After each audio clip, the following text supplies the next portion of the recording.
ओम काली तारा महाविद्या षोडशी भुवनेश्वरी भैरवी छिन्नमस्ता च विद्या धुमाभूति तथा बगला सिद्ध विद्या च मातंगी कमलात्मिका एतादश महाविद्या सिद्ध विद्या प्रकीर्तितः। এই দশ মহাবিদ্যার দর্শন পেয়েছিলেন স্বয়ং শিব। দক্ষ যজ্ঞে নিমন্ত্রণ করা হয়নি শিবকে এবং সতীকে, কিন্তু সতী যখন জানতে পারলেন যে তার বাবা দক্ষ এক যজ্ঞের আয়োজন করেছেন, সমস্ত দেবতাদেরকে নিমন্ত্রণ করেছেন, কিন্তু তার জামাই শিবকে নিমন্ত্রণ করেননি, তখন তিনি যেতে চেয়েছিলেন সেখানে। শিব তাকে বাধা দিয়েছিল, সে বাধা তিনি মানেননি। বারবার তিনি চেষ্টা করেছেন শিবকে বোঝানোর জন্য, কিন্তু শিব কিছুতেই রাজি নন। তখন তিনি দশমবিদ্যা দেখা দিলেন, দশম মহাবিদ্যা রূপে দেখা দিলেন শিবকে। এই কালিতারা মহাবিদ্যা ষোড়শী ভুবনেশ্বরী ভৈরবী ছিন্নমস্তা চ বিদ্যা ধুমাভূতি তথা বগলা সিদ্ধ বিদ্যা চ মাতঙ্গী কমলাত্মিকা এতাদশ মহাবিদ্যা সিদ্ধ বিদ্যা প্রকীর্তিতা। শিব ভয় পেয়ে গেলেন, সতীকে অনুমতি দিলেন, সতী গেলেন দক্ষ যজ্ঞে। সেখানে তারপরে ইতিহাস তো আপনারা সবাই জানেন। স্বয়ং শিব দশম মহাবিদ্যা দেখা পেয়েছিলেন। আরেকজন দেখা পেয়েছিলেন পৃথিবীর ইতিহাসে একজন সাধক, তার নাম সর্বানন্দ ঠাকুর। আপনারা সবাই জানেন বাংলাদেশের চট্টগ্রাম বিভাগে চাঁদপুর সারাবস্তি বলে এক উপজেলা আছে। চাঁদপুরের মেহের বলে একটি গ্রাম আছে। সেই গ্রামে মাতঙ্গ মুনির দ্বারা পূজিত শিবলিঙ্গ ছিল, সেটা সাধনা পীঠ। সেখানে বাসুদেব ভট্টাচার্য বলে এক বিশিষ্ট তান্ত্রিক গিয়েছিলেন বর্ধমানের পূর্বস্থলী থেকে। মা কালীর উপাসক ছিলেন। মা কালী তাকে নির্দেশ দিয়েছিলেন যে মা কালীর দর্শন তিনি পাবেন না বর্ধমানে, তাকে যেতে হবে মেহের। সেই মেহেরে এলেন। মেহেরের জমিদার এই বিখ্যাত লোককে, এই শক্তিশালী সাধককে নিযুক্ত করলেন তার সভা পণ্ডিত হিসাবে। সেখানে সাধনা করলেন, সিদ্ধি লাভ করতে পারলেন না। আবার নির্দেশ পেলেন, কামাখ্যা এলেন। তার সাথী ছিল পূর্ণানন্দ বলে একজন শূদ্র। পূর্ণানন্দকে নিয়ে এলেন তিনি কামাখ্যায়। দীর্ঘদিন এখানে তপস্যা করার পরেও মা কামাখ্যার তিনি দর্শন পেলেন না। মা কামাখ্যা তাকে নির্দেশ দিলেন যে তুমি পৌত্র রূপে জন্মগ্রহণ করবে তোমার বংশে, তখন তুমি দর্শন পাবে। সুতরাং এই রূপে তুমি দর্শন পাবে না, বাসুদেব ভট্টাচার্য হিসেবে দর্শন তুমি পাবে না। তো এই কথাগুলো তামার ফলকে লিখে পূর্ণানন্দকে পাঠিয়ে দেওয়া হলো মেহেরে। তিনি পাঠিয়ে দিলেন যে তুমি ফিরে যাও মেহেরে, তুমি অপেক্ষা করো, আমার পুত্র রূপে আমি জন্মগ্রহণ করবো, তার জন্য তুমি অপেক্ষা করো। কামাখ্যাতে তিনি ধ্যানস্থ হন এবং সেখানে দেহ রাখেন।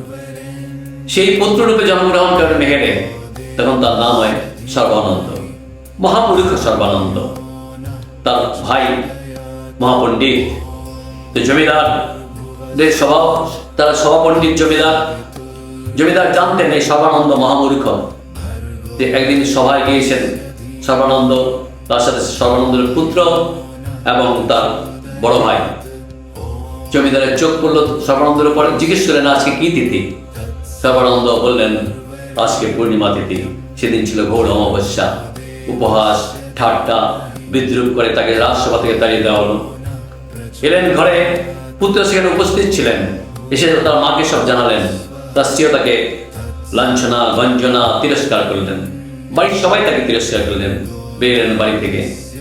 আসার পরে বন, গভীর অরণ্য, সেখানে প্রবেশ করলেন। ভাবলেন মূর্খ হওয়ার জন্যই আজকে তার এই অপমান হতে হলো। সুতরাং তাকে পণ্ডিত হতে হবে। পণ্ডিত হতে হলে কি হবে? পড়াশোনা করা চাই। তার জন্য তখন তালপত্র পাঠতে হবে। সেখানে তিনি লেখার কাজ করবেন। সামনে তাল গাছ ছিল, তাল গাছে উঠলেন। উঠে দেখছেন যে তাল গাছ পাতা পাড়তে যাবেন, তখন দেখছেন যে সেখানে একটা কেউটে সাপ। যে কোনো মুহূর্তে সবল মারতে পারে। তখন কেউটে সাপটাকে ধরে, কেউটে সাপের তাল গাছের যে ডগা থাকে, তালের পাতার ডগা, সেই ডগায় ঘষে ঘষে দুটুকরো করে ফেললেন। নিচে পড়ে গেল। পড়ার সঙ্গে সঙ্গে একটা আওয়াজ এলো, তুমি নেমে এসো নিচে। তাকে দেখলেন এক দীর্ঘ জটাধারী এক সন্ন্যাসী তাল পাতা পেরে নিচে নেমে এলো। বললো তুমি কি করতে চাও? বললো আমি মহাপণ্ডিত হতে চাই, আমাকে অপমান করেছে, তার প্রতিশোধ দিতে চাই।